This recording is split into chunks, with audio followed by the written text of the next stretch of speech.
आज के दिन का करेंट अफेयर का एडिटोरियल में इम्पॉर्टेंट फैक्ट एंड डाटा।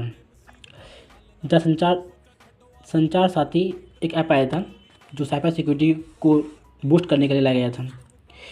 इसमें प्रोविज़न ये था कि जितनी कंपनी है सारी कंपनी को बोला गया कि आप 90 दिनों के अंदर संचार साथी ऐप को इंस्टॉल करिए, यानी कि प्री इंस्टॉल, मतलब कि स्टार्टिंग के नया जितने मोबाइल है उसमें ये पहले से ही ऐड रहेगा और इसे जो कंज्यूमर होंगे, जो यूज़र होंगे वो इसको डिलीट नहीं करेंगे। ये दिक्कत था। इससे प्रॉब्लम मतलब कि इसको बोला गया ये ब्लैक बॉक्स के समान है। मतलब ब्लैक बॉक्स मतलब कि इसका उपयोग पॉलिटिकल रूप में किया जा सकता है, पार्टी को डराने के किया जा सकता है, व्यक्ति पर बहुत सारे प्राइवेसी को इंटरफेयर करने का आरोप लग सकता है। इसमें मतलब कि ट्रांसपेरेंसी गैप बोला गया इसमें।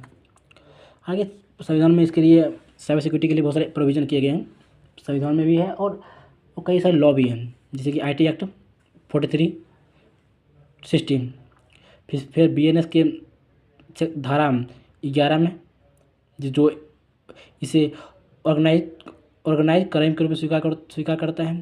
316 में इसे थ्रीट मतलब कि इसको धोखा के रूप में स्वीकार किया है और 336 के रूप में इसे बोला गया कि यह इलेक्ट्रॉनिक फोर्जरी है। हालांकि उसके बाद सुधार में और बात किया जाए, जैसे KYC नॉर्म के रूप में स्वीकार किया गया है। फिर कोलंबो सिक्योरिटी एक्ट बात किया जाए, कोलंबो सिक्योरिटी एक्ट जो इंडियन ओशियन रीजन है उसमें ट्रेड और सिक्योरिटी को बूस्ट करने के लिए काम करता है। स्टार्टिंग में त्रिपक्षीय इसको नाम दिया गया था, जिसमें इंडिया, मालदीव और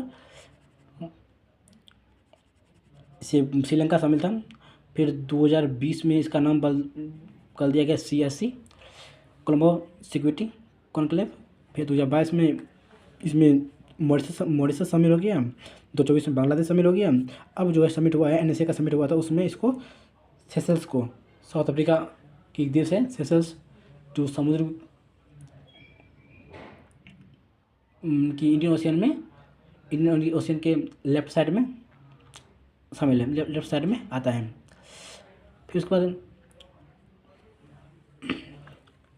हालांकि मलेशिया को भी इसमें गेस्ट के रूप में स्वीकार किया गया है। इंडियन एजुकेशन में प्रॉब्लम क्या है? प्रॉब्लम ये है कि आज के जितने मार्केट इकोनॉमी वाले देश हैं उसमें ये बोला गया है